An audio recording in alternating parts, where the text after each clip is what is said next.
Welcome, welcome, everybody. Greg Peterson coming to you from Urban Farm U and Goodness Grows Organics in Asheville, North Carolina. And I'm here with Don Titmus. Hello, Don. Hey, Greg. Hey, everyone. Oh, you got to say a little bit more about who you are, Oh, dude. just some more. I'm coming in from Mesa, Arizona, which is east of Phoenix. But I crossed the pond back in the 80s and in the 2000s, and I did my permaculture design course, and I've been hooked ever since. Right? Yeah, the cool thing for me when I discovered permaculture, Don, it was a head smacker. It was Yeah. like, wow, there's actually something that I can call the way that I think. Because back in the early 80s, early and mid 80s, I was actually designing on paper. Granted, it wasn't in the ground, but on paper, I was designing what we would now call regenerative fish farms, Right. where everything gets used in the system. You know, Closed loop system, right. yeah, exactly. We're the only ones that on the planet that make degenerative systems. Of You know, course. yeah. And Money, so, money, money. yeah, exactly. There you go. So, tonight we are here to talk about permaculture, introduction to permaculture. We will be chatting for maybe about 30 minutes, and then we're going to talk about Toby Hemingway's uh, Permaculture City, the class course that he did with us about, oh my gosh, it's been about 8 years ago now, before he passed away. And then we're going to talk about the Phoenix local permaculture design course that we're giving. Yep. And we'll talk about if you want to do a permaculture design course and you're not in Phoenix, like you're in Connecticut or Indianapolis or California, we're going to kind of touch on how you can find a permaculture design course in your area that's Right. not affiliated with us. So, all Absolutely. right. So let's go ahead. Let me share my screen. I'm sure there's a share. There we go. Okay. That's the one. All right, introduction to permaculture. That's with Don, myself, and Janice was supposed to be here, but she got called away on a project. So I love this quote, Don. Yep. I love, love, love this quote. And oh, by the way, any questions that you have, please drop them in the Q&A in the bottom right. But I love this quote. What permaculturists are doing is the most important activity that any group is doing on the planet. That's David Suzuki. And that there's, oh my gosh, there's so much truth to that, Greg, why yeah. are we not at COP right now? Oh, there you go. I mean, come on. We need to fill that hole with permaculturists and we can Yeah. solve the world's problems. Now there you go. I like to call, let's see, what's our second slide? What is permaculture? I like to call permaculture the art and science of working with nature. How do we work in the flow of nature rather than against nature? And I don't know if you remember this, Don. I wrote this actually before you and I came into my life, but it goes like this. Our downfall as a species is that we're arrogant enough to think we can control Mother Nature and stupid enough to think it's our job. Mm, And that's yeah. that's really what permaculture does for us. It teaches us how to work in the flow, the system flow of nature. Yeah, absolutely. Going with the flow, following the patterns, doing the sector analysis, zonation, gilding, microclimates. We do it all. Yeah, cool. So why don't you go ahead and just give us your definition of permaculture? My definition, because of my background, which I've been working in the healing arts as well throughout the years, I like to call permaculture as one of the softer martial arts. I'm talking Oh, about like Tai Chi or like Qigong, the healing aspects of a martial art.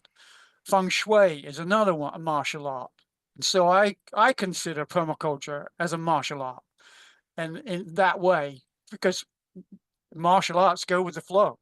Martial arts go with where the energy goes. You block or you enhance. You do whatever you need to do to make sure that things go smoothly. And so we work with those energies. And again, that's another martial art, working with energies. That's my take. Yeah, nice. I've not heard you share it that way before. That's pretty good. So permaculture was created by the guy that's on the next screen, Bill Mollison, and it's a combination of permanent culture and or permanent Mm, agriculture. That's where the right. word came from. And I think I discovered permaculture in 1991. And what I noticed way back then was people thought they knew what permaculture was. In fact, this was back to like 93 or 94. I was at one of the local home shows giving a talk on permaculture. And this guy, I remember this from 30 years ago. He stuck up his hand Uh-huh. and he said, "You can't do permaculture in the desert," All right. Uh-huh. Sure. right? Yeah. You can't harvest water in the desert. Yeah, I Yeah, know. I've been yeah, there. exactly. And it's like, all right, we've got a lot of work to do. So you want to take the second bullet? Absolutely. Design methodology. So we have a plate, a template, as we go through the different processes and different aspects of training to become a permaculture designer.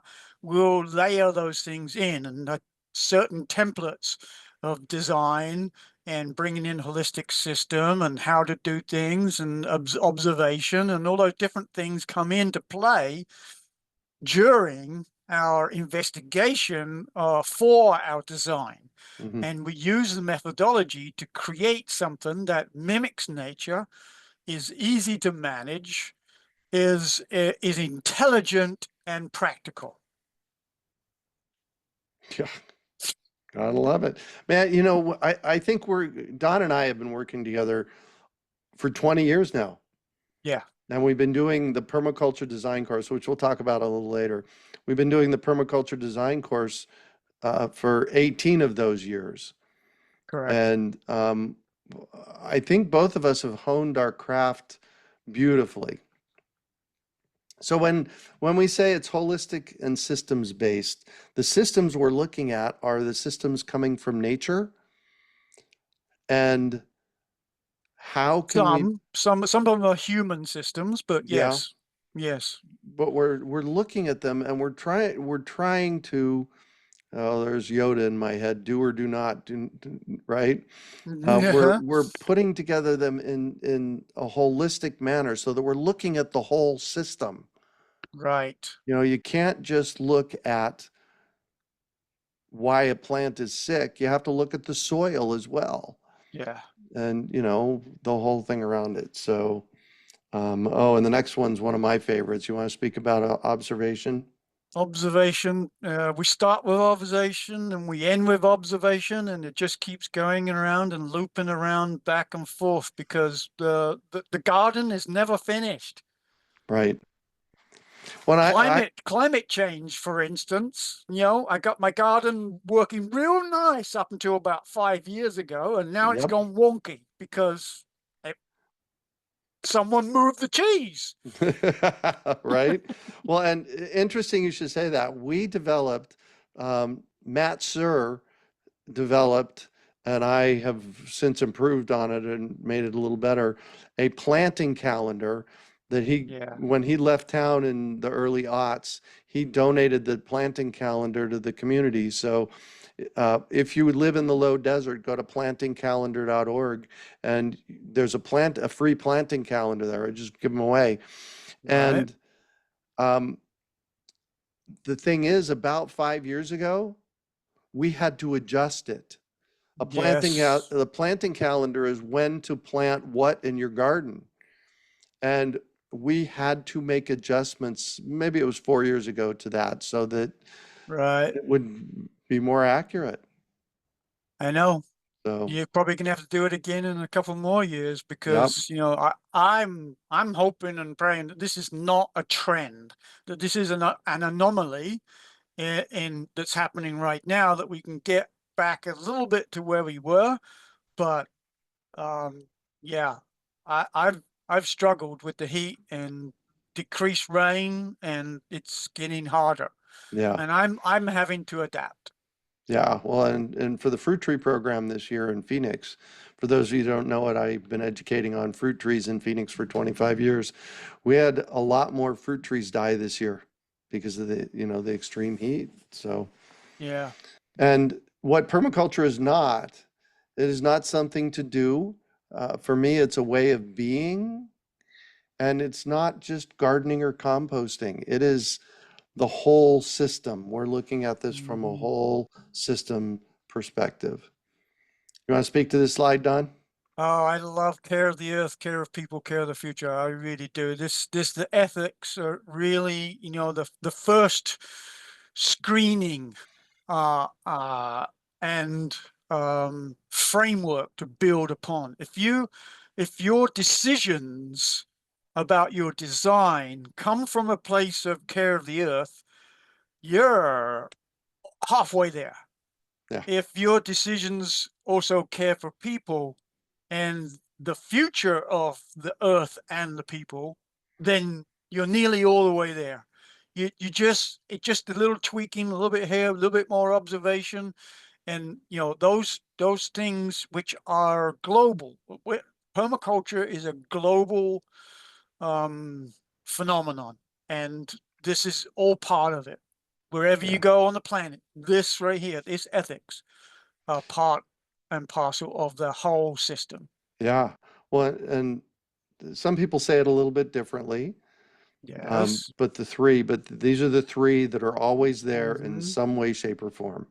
In England right now, it's earth care, people care, future care.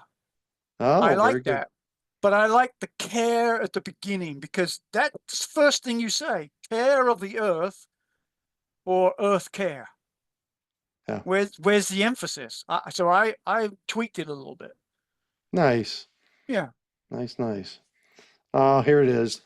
Bill Yep. Mollison is Yep. actually Bill Mollison and David Holmgren. David Holmgren, by the way, has been on the Urban Farm podcast. This is the book that they originally designed, the Permaculture Hmm. Designer's Manual. Actually, it's not. They did Permaculture 1, which was a skinnier book, and then Right. Permaculture 2, which was Yes. about the same skinnier book. And this is the culmination of book one and book two, which is going to be part of the text for the course. Yeah. Introduction to Permaculture. Yes, Yeah. exactly. And so while the ethics are pretty consistent, the principles Principles. vary from teacher to teacher a little bit. And And yes, and decade to decade. oh, yes. So Yeah. like with everything else, like with our gardens, we have to adjust to the new climate, whatever that might be, or the new technology that comes along.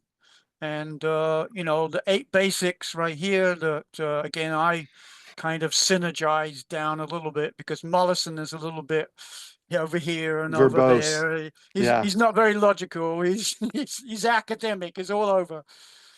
So yeah, which one do you Well, like most? which one do I like the most? Oh my God, they're so also juicy. Um, I love the fifth one, make the least change for the greatest possible effect. Oh, yeah. Like, how can you create a tidal wave with a pebble, right? Yeah. And all of these are great. And there's always my always favorite which is observation. Mm, If you've been in any of my permaculture talks before, you know that one of the things that I say is spend at least a year on a property observing before you make any major changes. And yes. the funny thing, Don, was I said that for decades. I've said that for decades, and I lived at the urban farm in Phoenix Yes. for And now 32 you have to years. do it. And now I actually have to do it. Exactly. I've been here 2.5 years, and it was an interesting observation. And Yeah. the other thing about observation, well, let's go ahead and, do you want to cover any of these other points real quick before we? Well, I do love the problem and solution. Oh, yes. I'm really the juicy space for me is like give me a question and then let me help you with that issue or problem. And so sometimes you just have to turn it around in your head, like Yoda would say, you know, the problem is the solution. Yeah. Yeah, Yeah. I And kind of like that. we have slides for all of these, Yeah. um, that we're going to dive into deeper right now. Okay. Observation, observe and interact. So here's the thing about observation. Um, it's always and forever. And I was going to share a minute ago, um, after living at the urban farm for 30 years, I was still observing things in my space and in the neighborhood. So we get Yes. stuck in our space Hmm. and forget that there are other properties, other spaces near ours that we can derive content from. And one of the things that I was very interested in doing for a long time at the urban farm was planting some kind of shade tree next to the driveway. And I couldn't ever figure out what that really looked like. And over the years, I planted a peach tree and, a loquat and, so on and so on. And I would say maybe 5, 6 years ago, I was walking the neighborhood, and there was another house in the neighborhood that had the same setup as my front yard, Right. and they had a native mesquite tree in a perfect place. Mm. And you know what I did? I went home, found a Yeah. native mesquite tree, and I planted it in that same place. And that observation came from the neighborhood. It didn't come from my property. So Right. we have to be able to step outside the box on that, Or from a book or a video. right? Right. Exactly. And observation, uh, you observe, you implement, and then you observe again. Hmm. Like, all right, so I just did this. How's this working? Can I make any changes to it? Right? Right. Yeah. Adjust. Yes. Yeah. And jump to the next slide. Okay. Oh, there we go. How do So we observe the whole sectors. landscape? Yeah, you wanted to So touch on sectors, yeah, please. so let's use your story. You walked around the neighborhood. Yeah. Right now you're learning, what plants can survive or thrive in your neighborhood by observation. You're Yep. walking around, you got a notebook, maybe a camera with you. You're taking pictures, not of people's houses, but just plants. Yep. And you're learning and you're growing knowledge wise to bring that back to your space. So that's the observation part. But the sectors are sun, wind, water, earth, not next door, uh, Utilities. utilities, all the different things that are outside influences to your home site. Hmm. So I went to Dan Dorsey's place, another permaculture teacher in Tucson, and he said one of my sectors are those things over there, those huge floodlights at the school that's just north of me, Mm, north of my home site. Those influence my home site. yeah. The tree that's overhanging your yard from next door, the barking dog, the cockerel crowing at 2 in the morning and 3 and 4 and 5 and 6 and 7. Yeah. Oh my God. And my neighbor in Phoenix was a wonderful neighbor, but they had 10 kids. Yeah. That was the kid sector. And that was always fun because Uh-huh. they were always interested in gardening. So I was, Right. interacting with them. But then one of the things that I did is I put a citrus hedge Uh-huh. on the property line between me and them. That's right. So on your north side, on my yes. north side. So it gave me the sector I was dealing with was what do we do with these kids? And it gave me an evergreen hedge to, Edible. that was edible, right? Exactly. Yeah. Yeah. So Anonymous says the slide did not change. Yes, we're still talking about what are sectors. Yes. So So yeah, looking at this image, we got a windbreak in the back. We've got a little gazebo-y reading structure in there. We've got ornamental shrubs to bring in the insects and help with things. And we've got the vegetable garden, which is scrutinizing right now, making sure he's got all the little looper caterpillars off of there or whatever. yeah, He's doing the observation practice. He's in his garden, he's feeling it, he's seeing it, he's got his toes and his hands in the dirt. It's a full-on experience. yeah. Awesome, awesome. All right, we're probably going to have to speed it up a little bit Okay. given let's see here. Hold on. Come back here. There we go. Elements Yeah, must have many functions. right. So Um, which element are we talking about the most here, Greg? well, I always like to talk about the dead citrus tree that's holding up the grapevine. Um, so it's a structure that, so this picture was taken in 2004 or 5 at my house at the urban farm in Phoenix. And that was an old dead citrus tree that finally died. And for the next decade, till 2014, it was the structure that held up my grapevine over my outdoor kitchen. Right. You can see the 45-degree stem going from the right side of the screen up into the tree. Oh yeah, right here, this one. Yeah, Exactly. there you go. Exactly. Yeah. So I an remember ass, ducking under the thing. no, right, there you go. There you go. Um, so this particular asset here, let's call it a dead tree, served for 10 years as a structure to hold up the grapevine. And then when it finally fell over, because it finally rotted away after 10 years, what I did is I cut it up in pieces and I set the poles in concrete to hold up the grapevine structure over the outdoor kitchen. Right. So when basically this is what we're talking about with, how many things can an asset serve? Right. Yes. You want to share anything about this picture? Oh, well, this is a Western exposure Oh, yes. to the back, your social space. So that Yeah. little block wall right there, and then the patio behind it.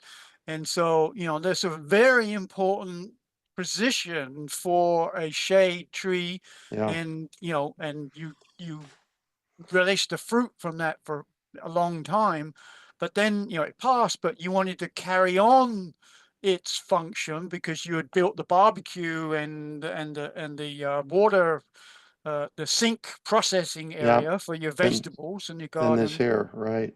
Yeah, that right there. Yeah. Well, and I And also want to point out yep, these. You can see my arrow. yep, Yeah, this is what we call urbanite. This is yep, broken up concrete. yep. I used broken up concrete that I collected in the neighborhood to build to build the retaining wall. This is the retaining wall, Mm-hmm. and build the wall to hold up my outdoor kitchen. Exactly. And then didn't you have a friend that had an old swimming pool, and the step Oh, area right yes. down below, it's got a little curve to it, so you've Yeah, got I that in harvest. there, Yeah, recycled materials, yeah, rescued, reclaimed. reclaimed. Yes. Yeah, exactly. All right, let's jump on to the next one. I'll let you speak to Yep. this one. All right. So we're looking at patterns, and I don't have a pointer, but you can see in this image in the lower half of the image, you can see areas of water bodies, lakes, ponds, whatever you want to call them, but they're actually technically been constructed to be a pond to harvest the water in the whole area of green that you can see there. and it pulls all that water into those water earth tanks or ponds, and later used, excuse me, later used for watering the crops that they grow around each of those ponds. So they're utilizing the patterns that already exist, which is the slope and form of the topography, and they're taking out in spaces where it's lower and putting water bodies in there, and then growing on the elevated sections. Oh man, I love patterns. We could talk about patterns all night, couldn't we? Uh, Critical, Yeah. yes. Oh, all right. I'm going to let you speak to this one because this is one of your favorites. The I problem is love the this fellow. solution. He's got a Yeah. 5-gallon bucket garden on his patio. He's on a, what, 2-story patio there. But you've got that smile on that man's face. I mean, the problem is the solution. He had no land and he only had a balcony. So he's growing his food on the balcony. Yeah. Uh, Brilliant. Yeah, you just got to figure it out. You got to think outside the box. In this case, the Literally. bucket. Yeah. There are boxes on the other image. Someone's used what are they? Wine Wine boxes? boxes. Yeah. I've Wine done that. boxes. I've done that before. Yeah, very cool. Yeah. And then those are the chickens from the urban farm a few years ago.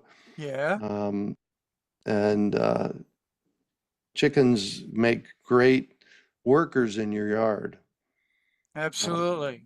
you Yeah, know, I utilize them in my garden. They pre-prepare my growing space. So I have the chickens on a patch of land and they weed it, they de-seed it, they scratch debug it it. and debug it and poop all over the place. And so as soon as I move the chickens off, I'm moving right in and I'm planting right behind them. Well, and you used to have four gardens. I don't know if this is true anymore. Yeah, Four gardens. So each quarter, the chickens would be on a different garden space. it's exactly what I do. Three Yeah. months in one location and I move them to the next and I plant behind. Yeah. Yeah, yeah, that's what I Nice. do. Yeah, rotation, chicken tractor rotation vegetable garden system. Nice. All right.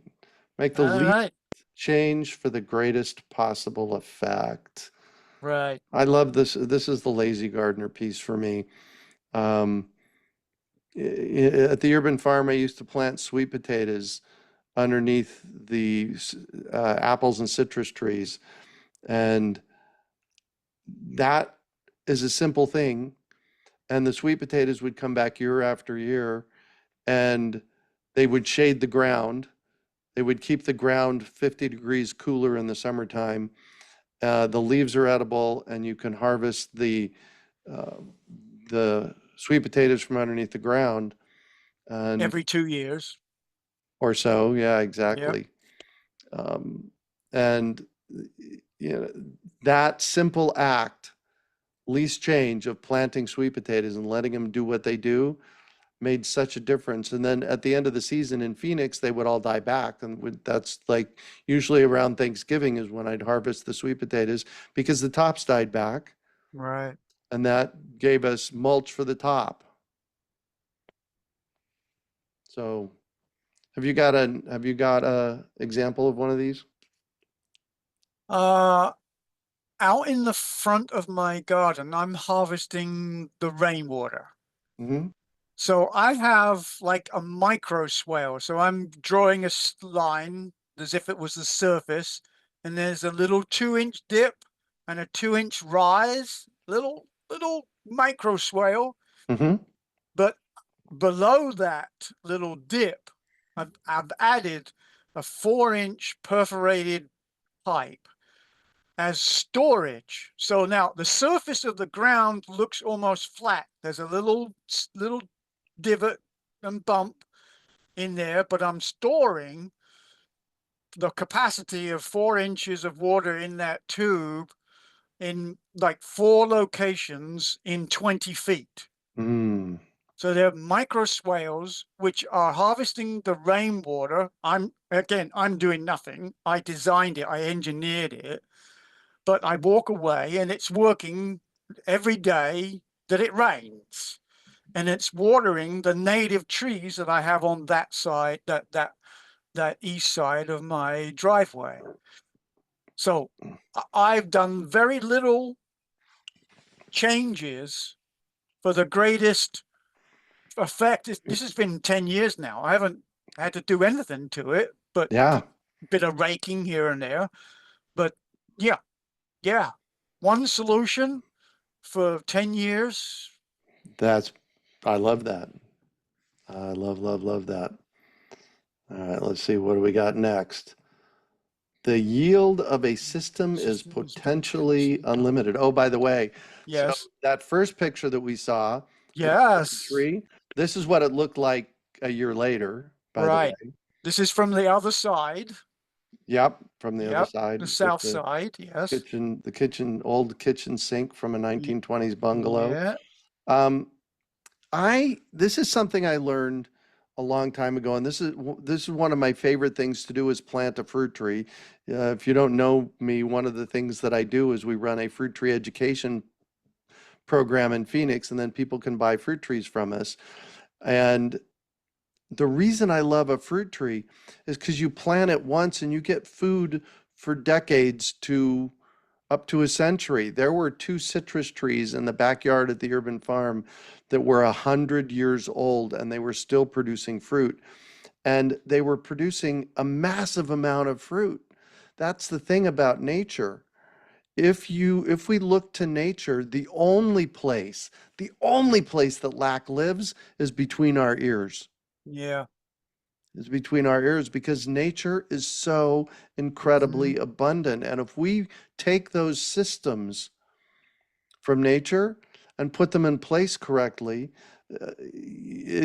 magical things happen. I used to harvest thousands of pounds of food off of my quarter acre of land in Phoenix, Arizona, in the middle of the desert. Mhm. So, any other thoughts on this, Don?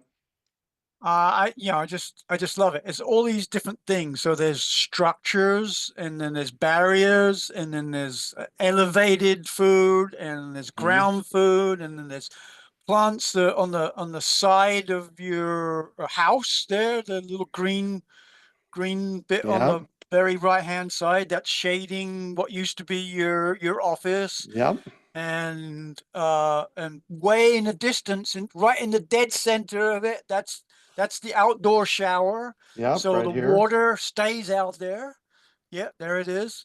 So all of these things are all interactive. And so when we say a system is potentially unlimited, it's limited as your mind, as Greg says, but it's also limited as your creativity. And the more people you bring in and mind jam on something, oh, I think this will go there. Oh, I think that would go there. Yeah. It's great to have a design charrette on your home site and get more ideas because yeah, even with us doing it for 20, 30 years or whatever it is, we still have gaps that we've yet to Yes. fill, you know? Yeah, exactly. Yeah, that's why I went to England to Yeah. learn more stuff about temperate zones so I could bring that back. And then I shared my knowledge with them. And so that sharing of knowledge globally helps have everything Perfect. gardens, because everything's connected, because we Yes. create beneficial relationships from one element to another. So when you say one element, this Yes. picture was a picture from the front yard in the urban farm. One Yes. element is the apple tree. Apple, right in dead center, big bold above Yep. ground. And underneath it is, The sweet potatoes. there's the sweet potatoes again. Exactly. The leaves Mhm. from the apple tree put mulch down for the sweet potatoes. The sweet potatoes keep the ground cooler. Right. And when sweet potatoes are digging in the soil, any sweet potatoes that get left behind rot in the ground, leaving compost in the ground. Mm, This is such a worm beautiful, food. right? This is such a beautiful ecosystem, Right. Yeah. So it's another term we can use is gilding. Yes. So we have a primary element, and then we put stuff around it to support that. And so worms is included. Yeah, We want to exactly. bring that soil food web back to life. And we have a challenge with that in the desert. We Yeah. lack moisture, so we have to create more circumstances by which they will flourish. Yeah. And ground covers are one of those things. That's called a green manure, if you want to call it something else, Yep. but it's Exactly. also food. Amen to that. All Uh, right. I'm going to let you tackle this one. Information, imagination, intentive. So we're gathering information. We talked about that a little bit earlier. And we want to be creative. So we have the imagination. How can I fix this thing that's over here? What supplies do I have? What supplies do I need? What knowledge do I need to go to? Who do I need to talk to?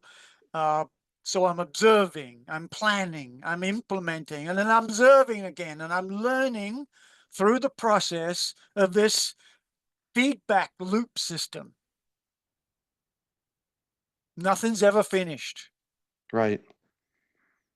Yeah. Amen to that. All right. Okay, there we go. Any final thoughts before we jump into PC City? Um, I just like you, I just believe that it was one of those magical epiphanies and pivotal points in my life. Yeah. I'm 66, so um, I was around 44 maybe when I took my permaculture design course. But hey, what? I was doing permaculture before I knew permaculture. Exactly. Exactly. I mean, I'm already a horticulturalist,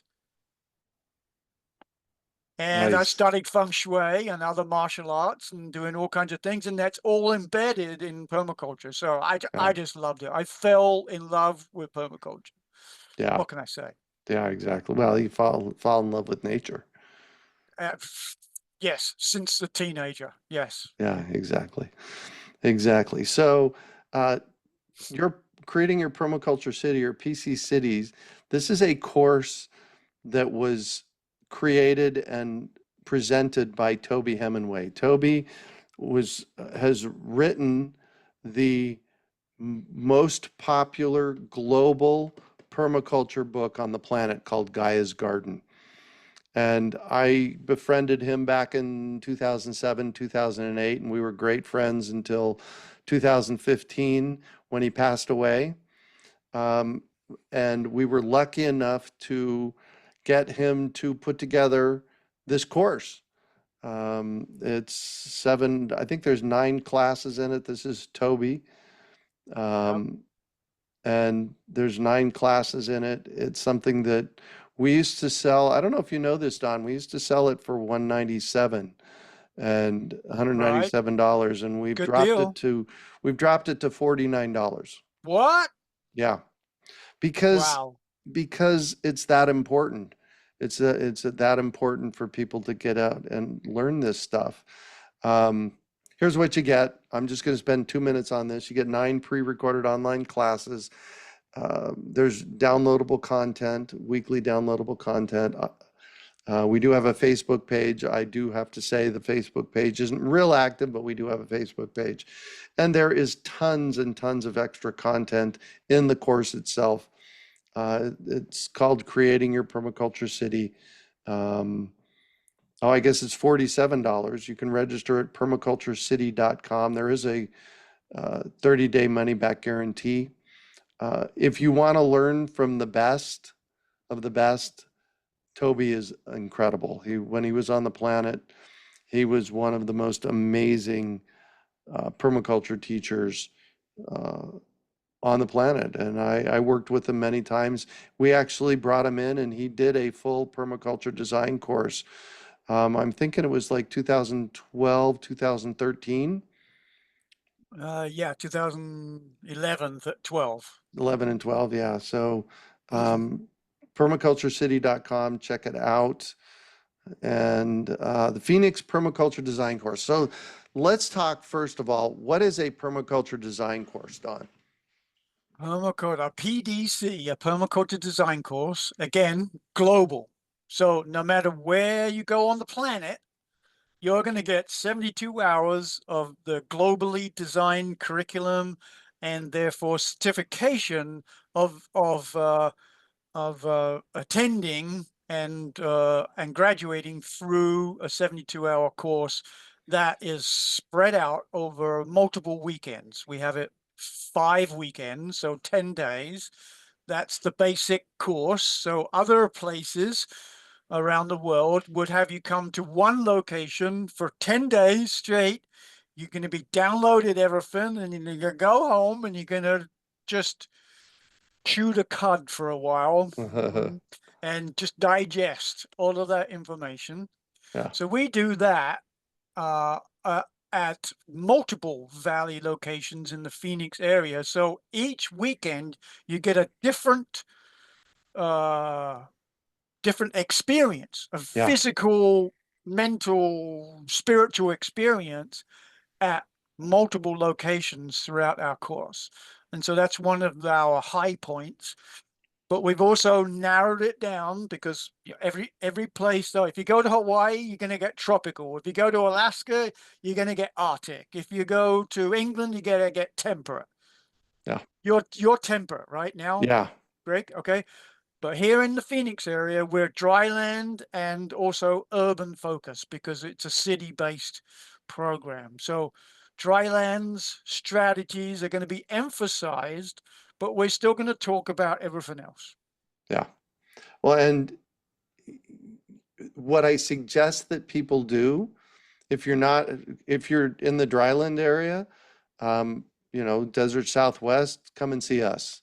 Yeah. If you're interested in a permaculture design course and you're in Connecticut, Mark's in Connecticut, Right. type in Connecticut permaculture design course and see what comes up.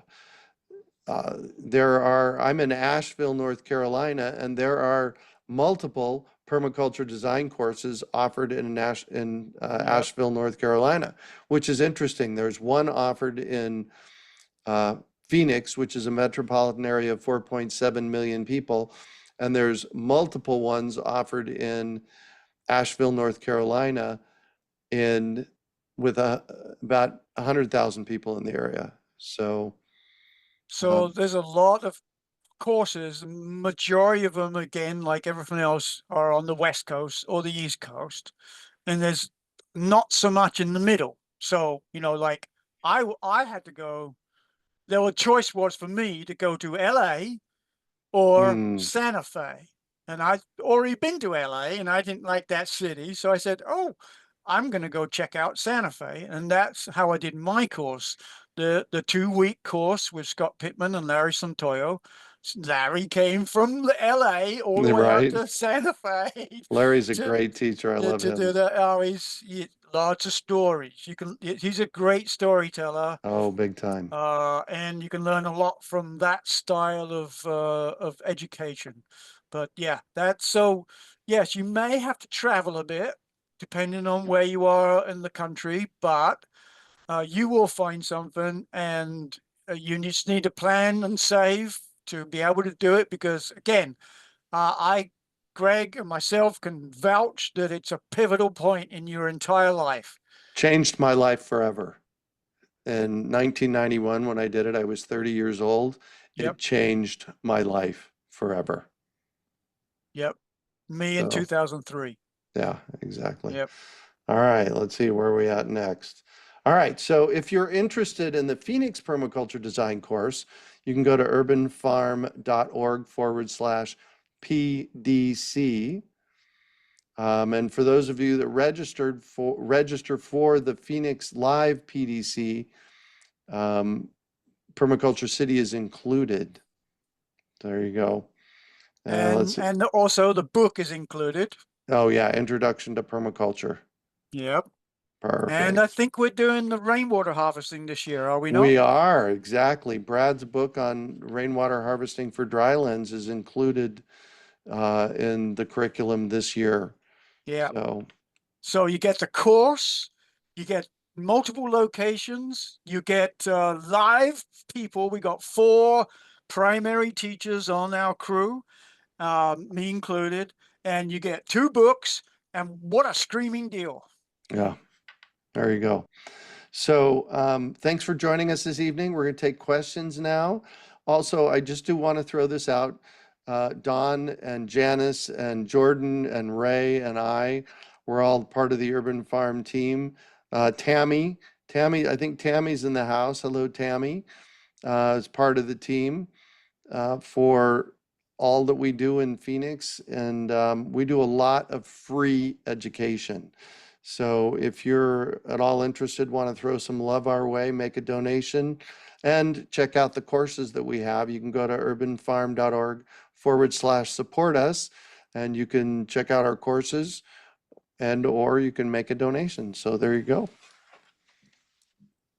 Fabulous. All right, we're back. Alicia Rose says thank you. So what questions do you guys have? There's 29 of you in the house. What questions do you have about permaculture and uh, tell us a little bit while people are thinking about this, Don, tell us a little bit about what we're seeing in the background. What's the name of your place? And My background. So this is the front of my home site in East Mesa, east of Phoenix. My home is facing south, so my door is there south. Um, what you see, you can't really see it very well, but my head's in the way, but I have a green metal roof, so that's reflective, rainproof, windproof, hailproof, fireproof, water harvesting magic. yeah, Um, there's right above my head there where my finger's pointing, that's a shade cloth which shades my vehicle. So this overhead horizontal elevated section right here is shading my vehicle in the back. By my shoulder over here, I have my English cottage garden with my flowers, cut flowers, but I also have herbs in there, and I also have lots of bee stuff because I'm leading up to it. The name of my home site is the Bee Oasis. So I don't have bees. I don't own bees. I don't even manage bees. I just create an oasis for bees, the local pollinator bees, the solitaries, and also the honeybees from the area. cool. Yeah.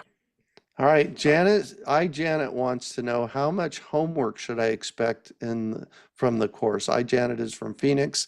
Yes. How much homework is there? Mostly reviewing the content of the day's work that you've just done, but there is a project, the deliverables for the course, and you have these 5 weekends, but that's spread out over 3 months. So you got weekends in between each class weekend. So weekend on, 2 weekends off, stuff like that. So during those times in between, there will be some preparation for the next class. So what we teach you previously, you do the application for, and then you get more information and you apply that, and more information and you apply that. It's a recipe based on layers, based on the content, so that you have the skills to be the designer of which we are instructing you to become. So the deliverables are at the end of the course, at the end of those 5 weekends, you're going to stand up in front of your classmates and you're going to share with the rest of us what you found and what you decided to do or change. Does that help? Yeah, it does. Perfect. And what I was going to say was that that's pretty standard through a lot of the PDCs. It's a process. Again, PDC is permaculture design course. It's a process that they have you step through to Yes. to learn about zones and Hmm. design and observation. And so it's yeah. Right. It's a cool process. And by the way, Skip, this would completely apply. Skip's in Las Vegas, Nevada, Mojave Desert. Right. This is a drylands course would be Yeah. completely appropriate for you to take if you were interested in coming down to Phoenix. Um, let's see. Janet says, I'm thinking I might relocate to a different climate in a couple of years. Should I wait and take the course when I move, or or is this class relevant anywhere? You want to Yeah. speak to The that? majority of the content, let's Yes. say 80% of the content is global. 20% of the content is local Yeah. or regionalized. So our examples will be, desert plants and desert trees and desert this and desert that. So that's the piece that you would have to learn about by moving to a new bioregion where you would have different plants and things. So you go to the extension service there, you take their classes, you go to the local tree nurseries, you start to learn, you join up to garden clubs. You take your knowledge that you got of permaculture and then you lay it over your new location. And it worked really, really, really well for me, Janet. He did it. I did it. I lived in Phoenix for 54 years. And I lived at the urban farm for 32 years. And in 2022, my partner Heidi and I moved from Phoenix to Asheville, North Carolina. Completely different climate. Medical migrant. There you go. And um, and so much of the way I think is permaculture and learning. I had a lot less to learn here because I knew how permaculture nature systems work. Yeah. So, all right. Anonymous wants to know, what trees can I plant sweet potatoes under? Any tree. Yeah.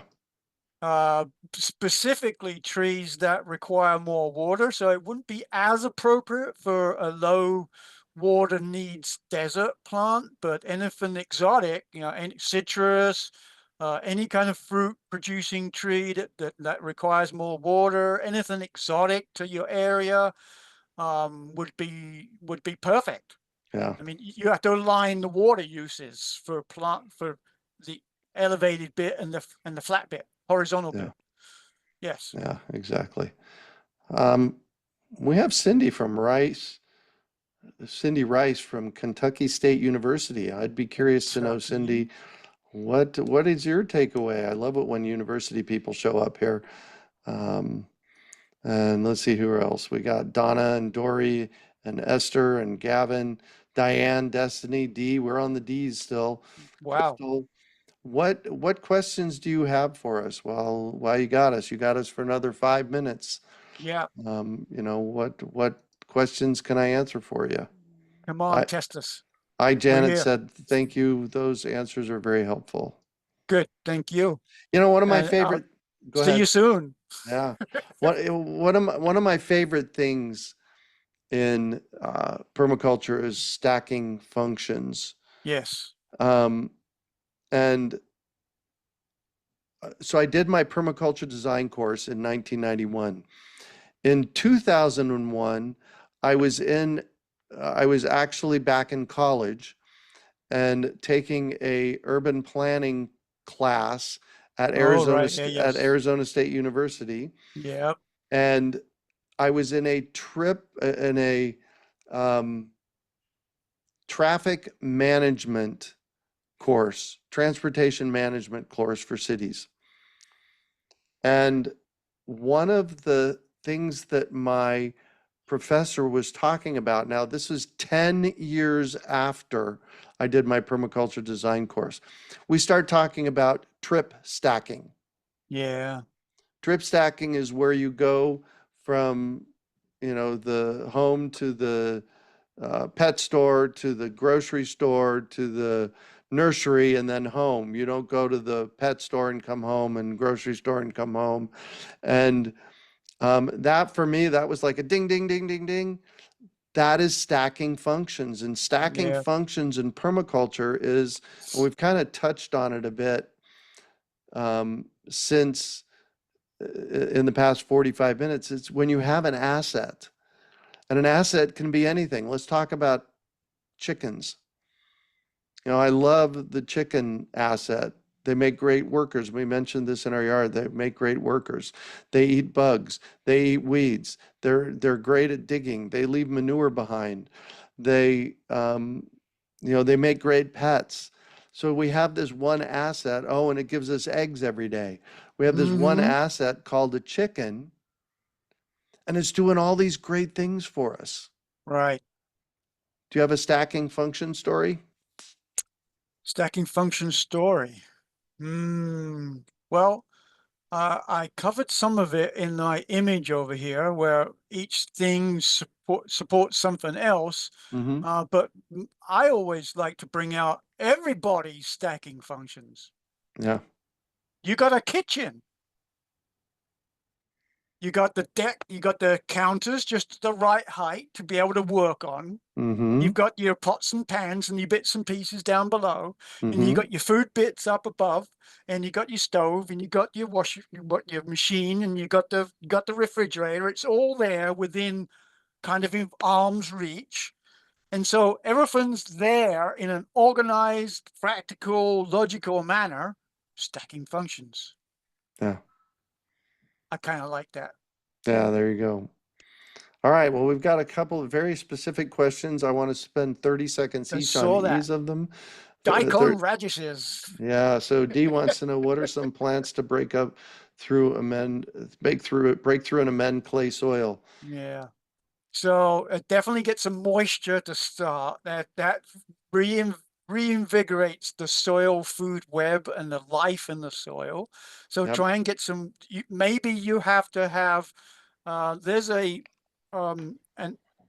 application for the end of your hose. You screw on this thing, and it's a rod that goes into the ground with a handle, Yep. and it's called a water drill.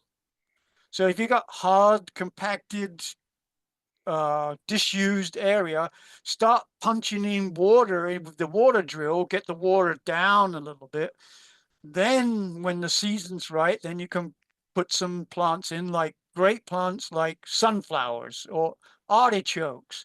Anything with a deep root and a deep chisel root, like Yeah. an artichoke, which is in the thistle family. So being a thistle, it works really well. If you want flowers, you can leave the artichoke until it produces all those beautiful flowers, but start to break it up and help it on its way. And then the plants will continue to do. Don't dig out the plants, cut off the plants. Where those roots used to be are Yep. now all micro channels going down as deep as the roots went down. And with sunflowers, that's 3, 4, 5 feet of now a channel to get more air and water down into your soil. So back to the principles, using nature as your friend and making nature work for you, not you working against nature, is the best deal in town. Yeah. Well, and if you've been around me for long, you've heard me say this. I love great weeds growing in my yard. Weeds are pioneer species. They show up first. They do the heavy digging, and if you cut them off right below the soil level, you leave the Yep. root in the ground. Yep. It rots in the ground, puts compost right in the ground for you. Lazy gardening at its best. Yeah. Oh, Yes. we got a note from Cindy Rice. Thank you, Cindy. Yes. She says, as a HBCU, historically black college university, research and extension association, she's read and dabbled a little, so she can bring some info to a variety of techniques such as permaculture regeneration, climate change mitigation, adaptation information, and pass along to the underserved populations. Love that. Thank you. Everybody needs and deserves food security. Yeah. Amen to that. And she Absolutely. and she follows on saying, been lurking for about 2 to 3 years. We'll keep lurking. We've got lots of great information for you. And check out my podcast. If you've been around 2 or 3 years, you know about my podcast, Urban Farm podcast. You can find it at urbanfarmpodcast.org or .com, probably both of them. Um, Crystal wants to know how to get a bunch of compost and wood chips or mulch out to Tonopah. Great question. You just have to keep looking. The last two times that I magically found woody mulch for free, I heard, so permaculture concept, observe. And one of the things that I observe for, I always am listening for a chipper mulcher machine going on in the background. Mm-hmm. And uh, I kid you not, within the past 8 months, Don, I heard a chipper going off in my neighborhood. Now I'm pretty rural here, but I heard the tree chipper going off in my neighborhood. And it was like, chipper? Where's the chipper at? I need Uh-huh. the chipper. And literally, it was across the street. And I walked over and I said, "You guys want a place to dump those wood chips?" He had a full 20 yards. I said, "You want to dump those?" And he said, "Oh my gosh, really? You just saved me 3 hours of driving." Yes. And he dumped them right. He literally drove a block and dumped them right in my front yard. So Well, just Crystal, just listen. yeah, and Tonopah will be a challenge, but if you stick to it, you might be able to call some of the tree companies that do the utilities, where they're Yes. taking the trees around poles, Yep. because they might be in your area rather than, there's, trees or companies are a dime a dozen in the city, but there's less out in the rural areas. So Yeah.